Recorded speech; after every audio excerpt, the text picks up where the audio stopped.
my name is Miguel. Welcome to SoCal Watch Reviews. Today we're reviewing something pretty special. This is actually my second time featuring a Precious watch on the channel. I was impressed by the quality and price of the first piece. Link to that video in the description. This time around I have some thoughts, some good, some bad, so let's get into it.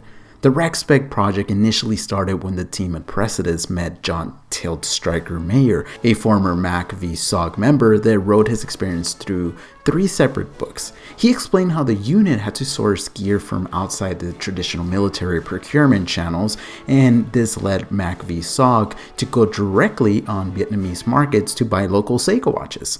This unique procurement explains why the mag-v-sog watches look so different to the more, traditional US military watches of the 60s. Initially, they were meant to be sold as dress watches. Turns out they work well as field watches for some of the most elite units in Vietnam at the time. The RecSpec, short for Reconnaissance Spec, pays a tribute to both the men and equipment that they use, as they provided valuable intel behind the enemy lines. My first initial thoughts were, hey, this looks very much like a Seiko, but prettier with better specs and better pricing. Precious does a great job delivering their military inspiration through their watches. I do want to make you aware, as of the time of this recording, the specific dial configuration, the RecSpec White Popcorn, is still available and costs $295. They do offer 4 other dial colors, but 2 of those are sold out. Goes to show how good these watches are.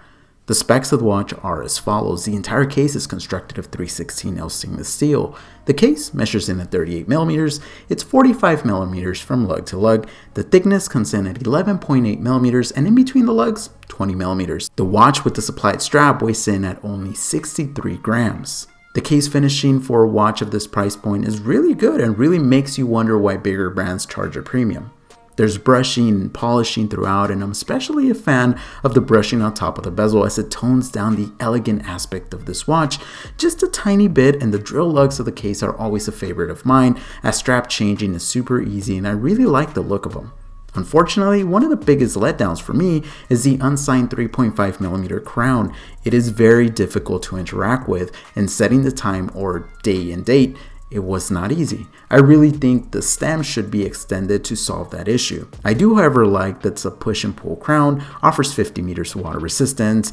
100 would have been better, but I'm not that picky. And lastly, the 4 o'clock position hits that Seiko homage territory.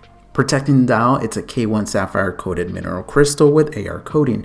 A K1 crystal is heat treated mineral glass, which is more scratch resistant than normal mineral glass, and it has a better shatter resistance than a sapphire crystal. In short, a K1 crystal is the improved version of a mineral crystal. I'm personally a fan of sapphire crystals, as I really dislike scratches on my crystals, but this watch is paying homage to a war era watch.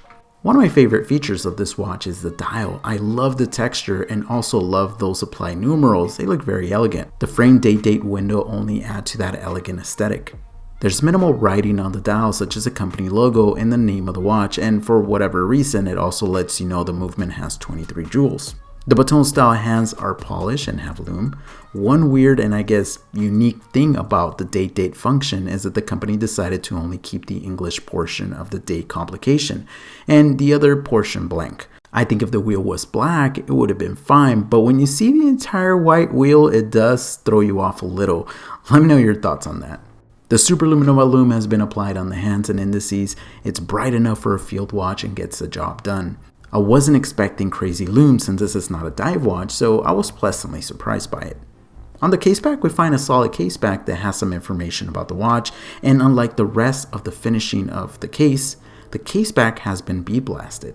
You can choose from a few straps: leather, rubber, or this canvas black strap. The strap is actually very comfortable, and the buckle has also been bead blasted to match the caseback.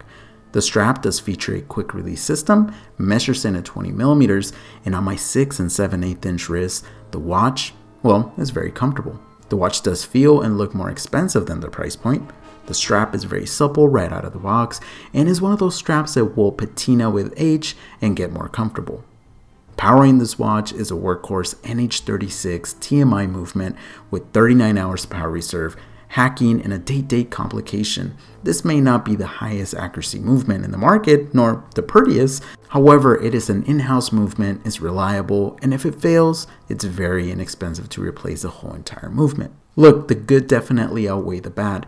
I really think this is a great Seiko 5 and Hamilton khaki field alternative. The watch at the end of the day put a smile on my face, and that's the ultimate test of whether a watch gets a seal of approval from me. I would recommend this watch and would encourage anyone to go check out the company's website, as they do offer other models and have a lot of good military information if you're into that sort of stuff. I hope you guys enjoyed this video. Please let me know your thoughts on this watch and the company as a whole. Until next time, be safe out there and stay humble.